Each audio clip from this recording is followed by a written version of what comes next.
नमस्कार फ्रेंड्स।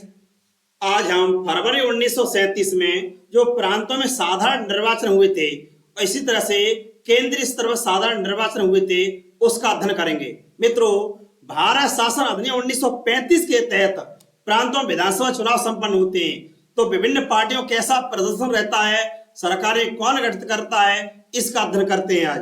तो फ्रेंड्स देखते हैं फरवरी 1937 में साधारण निर्वाचन क्या होता है। 1935 के अधिनियम के तहत फरवरी 1937 में प्रांतों में विधानसभा के साधारण निर्वाचन संपन्न हुए थे।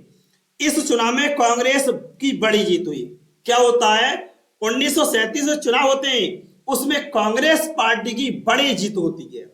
कांग्रेस पार्टी क्या होती है फ्रेंड्स, पांच राज्यों में स्पष्ट बहुमत हासिल कर लेती है। वो कौन कौन से राज्य थे फ्रेंड्स? इन पांच प्रांतों में स्पष्ट बहुमत होता है कांग्रेस को। मद्रास संयुक्त प्रांत, मद्रास का वर्तमान अर्थ मान लिए तमिलनाडु, आंध्र प्रदेश, कुछ केरल का भाग। संयुक्त प्रांत में वर्तमान में उत्तर प्रदेश है।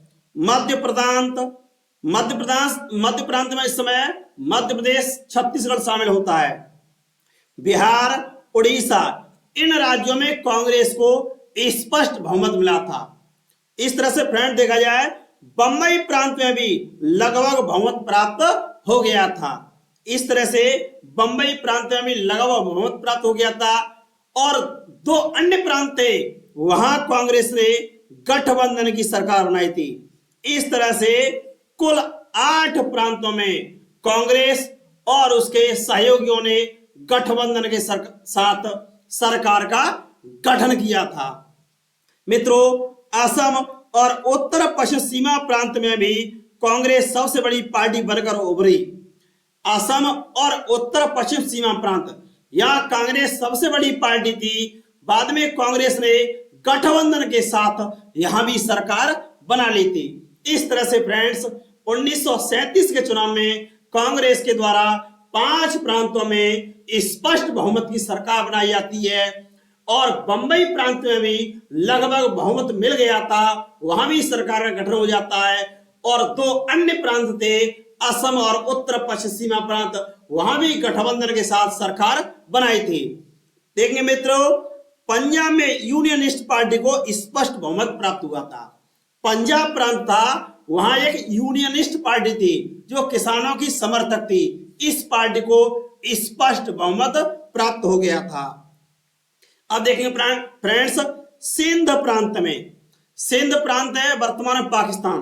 वहां सिंध प्रांत में यूनाइटेड सिंध पार्टी वहां एक स्थानीय पार्टी थी। उस पार्टी के द्वारा तथा अन्य ने जीत हासिल की थी। इस तरह से सिंध प्रांत में मुस्लिम लीग हार जाती है और उसकी जगह यूनाइटेड सिंध पार्टी सरकार बनाती है। इस सिंध पार्टी के द्वारा सरकार का गठन किया जाता है।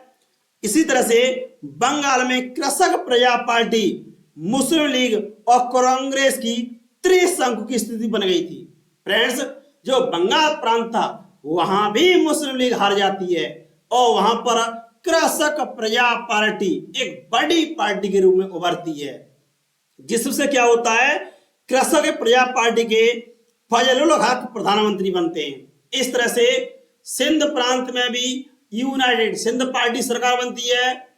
बंगाल प्रांत में देखा जाए तो बंगाल प्रांत में कृषक प्रजा पार्टी के फजलुल हक की सरकार बनती है। और पंजाब में सिकंदर हयात की यूनियनिस्ट पार्टी की सरकार बनती है। तो फ्रेंड्स, इस चुनाव में मुस्लिम लीग की बुरी तरह से हार हो जाती है।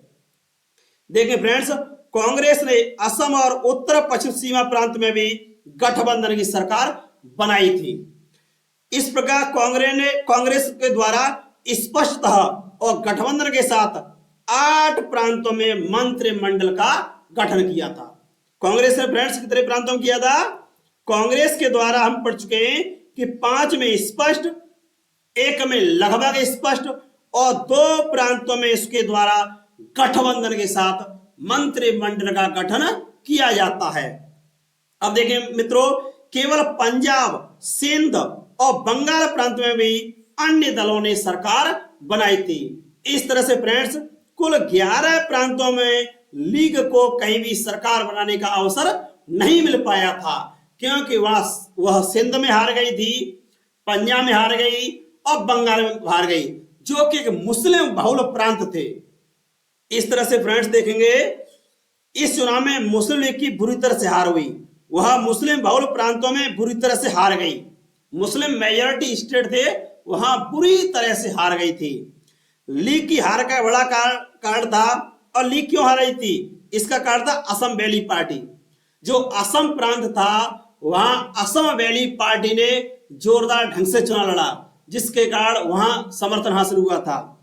कृषक प्रजा पार्टी ने बंगाल में बड़े पैमाने पर जीत हासिल की थी, इसके कारण यहां लीग हार गई थी। मुस्लिम इंडिपेंडेंट पार्टी, इसके द्वारा बिहार में बड़ी सफलता हासिल की गई थी। यूनियनिस्ट पार्टी, इसके द्वारा पंजाब में राजनीतिक सफलता हासिल की थी। सिंध यूनाइटेड पार्टी, इस सिंध यूनाइटेड पार्टी के द्वारा सिंध प्रांत में जीत हासिल की गई थी। मजलिस एहरार इस्लाम, इसके द्वारा बिहार तथा अन्य राज्यों में सफलता हासिल की थी। इन पार्टियों के द्वारा मजबूती से चुनाव लड़ा गया था। लीग को 5% भी वोट हासिल नहीं हुए थे। जो मुस्लिम लीग थी वह बुरी तरह से हार गई थी। मुस्लिम समुदाय के द्वारा कांग्रेस पार्टी को वोट दिया गया तथा अन्य छोटी छोटी पार्टियां थी उनको वोट दिया गया था। इस तरह से लीग बुरी तरह से हार गई थी। फ्रेंड्स, डॉक्टर अंबेडकर की इंडिपेंडेंट लेबर पार्टी, मित्रों 1936 में डॉक्टर अंबेडकर के द्वारा इंडिपेंडेंट लेबर पार्टी की स्थापना की गई थी। इस पार्टी के द्वारा 1937 के चुनाव में भाग लिया गया था और बंबई प्रांत में बड़ी सफलता हासिल हुई थी। इसने बंबई प्रांत में लगभग 13 सीट जीती और मध्य प्रांत में 1 सीट जीती। इस तरह से इंडिपेंडेंट लेबर पार्टी ने भी एक राजनीतिक सफलता हासिल की। फ्रेंड्स, वीडियो अच्छा लगा हो तो लाइक शेयर और कमेंट करें। धन्यवाद।